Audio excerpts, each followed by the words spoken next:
রাজধানীর পূর্বাচলে Bangladesh China friendship exhibition সেন্টারে চলছে ঢাকা আন্তর্জাতিক বাণিজ্য মেলার ৩০তম আসর। দৃষ্টিনন্দন স্থাপনা, যোগাযোগ ব্যবস্থার কিছুটা উন্নতি আর সুবিশাল পরিসর কিছুটা আশা জাগা নিয়ে, কিন্তু মেলার নামের আগে আন্তর্জাতিক তকমা থাকলেও দেদারসে বিক্রি হচ্ছে মানহীন পণ্য। কোনো কোনো স্টলে হকারদের হাঁক ডাকে এটি সত্যি আন্তর্জাতিক মেলা নাকি রাজধানীর গুলিস্তানের ফুটপাত, এ নিয়ে বিভ্রান্ত ক্রেতা দর্শনার্থীরা। প্রতিনিধি সাজিদুর রহমানের তথ্যচিত্রে দেখুন প্রতিবেদন। বাইরে দৃষ্টিনন্দন গেট, ভেতরে সুবিশাল পরিসর, প্যাভিলিয়ন কিংবা স্টলে বিপুল পণ্যের সমাহার।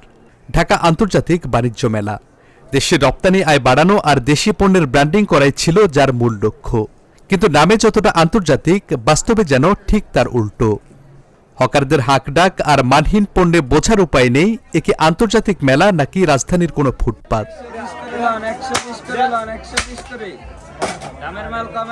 ক্রেতাদের অভিযোগ, অনেক স্টলে বিদেশি পণ্যের নামে বিক্রি হচ্ছে চকবাজারের মানহীন কসমেটিক্স ও প্লাস্টিক সামগ্রী, কিন্তু নেওয়া হচ্ছে লাগাম ছাড়া দাম। আন্তর্জাতিক এই মেলায় এমন নিম্নমানের পণ্যের দাপটে কোণঠাসা নামি দামি ব্র্যান্ডগুলো। অনেকগুলি লোকাল পণ্য দেখছি আমি, যেহেতু একটা খেলনার দাম আপনি ধরেন নিউ মার্কেট 100 টাকা, ওগুলা খেলনা এখানে চাচ্ছে 250, 200, কারণ বাচ্চারা জিদ করতেছে, নিতে তো হবে। পণ্যের দাম এখানে অনেক বেশি, এটা একদম সত্যি কথা। এখানে অনেক পণ্যের দাম বেশি, যেগুলা বাহিরে মার্কেটগুলোতে পাওয়া যায়, যেখানে একটু কম, এখানে একটু বেশি হচ্ছে দামটা। ডাকাডাকি বা দেশীয় পণ্য এটাতে ঠিক না।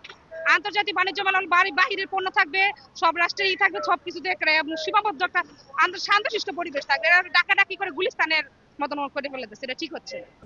বিক্রেতারাও স্বীকার করছেন, গুলিস্তান কিংবা চকবাজার সব ধরনের পণ্যই আছে মেলায়, আর হাঁকডাক কেবল ক্রেতা আকর্ষণের বাড়তি চেষ্টা। গুলিস্তানের পণ্য, শখের পণ্য বলতে এখানে মনে করেন সব প্রোডাক্টই আছে, আর এখানে মনে করেন নন ব্র্যান্ডের কোনো কিছু নাই। বিশেষ করে ধরতে গেলে গুলিস্তানে যে পণ্য, এগুলো হচ্ছে সম্পূর্ণ আলাদা, আর এখানে যে প্রোডাক্টগুলো, এগুলো সম্পূর্ণ মানসম্পন্ন, কোয়ালিটি সম্পন্ন প্রোডাক্ট আপনাদের।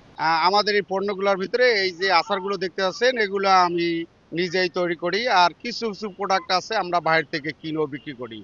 আমরা চট্টগ্রাম রিয়াজুদ্দি বাজার থেকে বার্মিস আচারগুলো ক্রয় করি। সেই ক্ষেত্রে আমাদের কোনো কাগজপাতি বা ওই ধরনের যা জিজ্ঞাসা করছেন ওইটা নাই।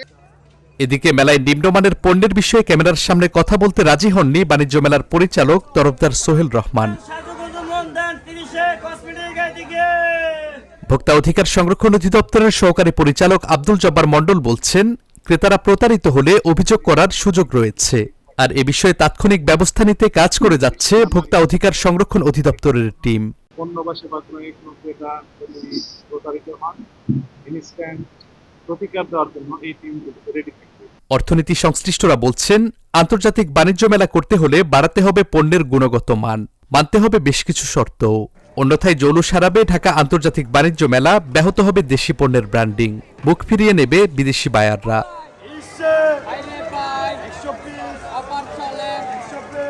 Saifur Rahman Rubel, channel S news desk.